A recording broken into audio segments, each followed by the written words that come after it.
members. What 1430 does is it's a consumer. First of all, it's a consumer protection bill. It creates a fraudulent auction process is the intentional inflation of bid amounts at an auction sale for the use of the following: a caper, boost, or shill, or making false claim that the bid is higher than it actually is. This is something that's illegal on the stock market. If you manipulate the price or you collude the price with other people to drive the price up fraudulently, it is something that's highly illegal on the federal level. I try to do the same thing. Again, this is a consumer protection bill. All it does is it makes sure that the person's bidding are true bidders, and not there just to drive the price up. Our economy is based on supply and demand and the free market system. And what transpires sometimes in the auction industry is that they intentionally artificially inflate a price. And again, that gives our whole economy. Calls off. I guess my question to you is, how many violations do you have at this time that you can share with us today?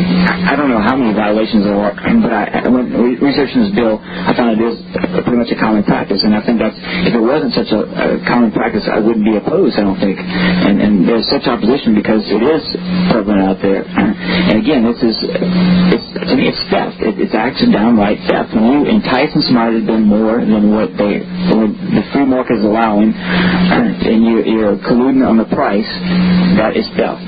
Bottom line. Is there not already a governing board in place to oversee these types of things if they are, as you say they are? Yes, there's a governing board, but this will make it a crime. Okay. You don't have anything to validate that there are people who are doing something that's illegal like that. Am I correct? Yes, it happened to me. It happened to you? It happened to me.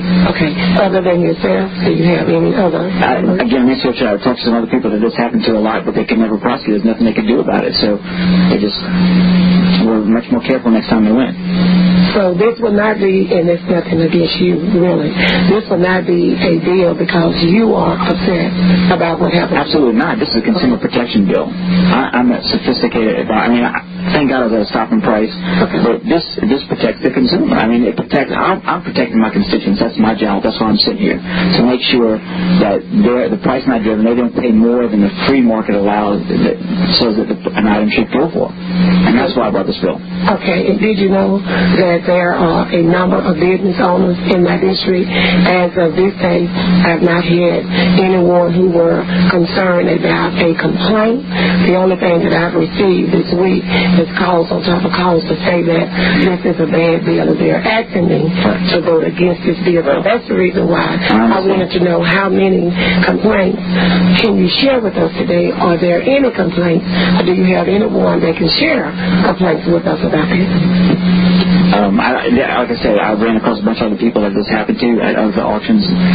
Didn't bring them here. They just took a list and moved on. But I don't. Again, yes, there are going to be people against this bill, the auctioneers, but you're protecting the 42,000 constituents in your district that more likely are going to get affected by this bill. And this is, if you vote against, in my opinion, the people who will go out, that your constituents who go to auctions, I'm sure you have a lot of constituents who do go to auctions. And all of the phone calls that I received to say, no, we're doing good, everything's moving right, and there is no inconsistency. Yeah, I've been doing this job for 9 years, and that's the hardest part to do. I mean, we have constituencies saying to vote somebody, but we're here to do the right thing. And I promise you, there's no doubt in my mind that this is a right bill, a consumer protection bill, and it can still operate. Their concerns are that they're worried about the seller. Their job is to get the highest price for the seller. They can do that. They can set a reserve for the seller, where if the seller doesn't get a certain price, it doesn't go for sale. They can do condition upon acceptance by the seller.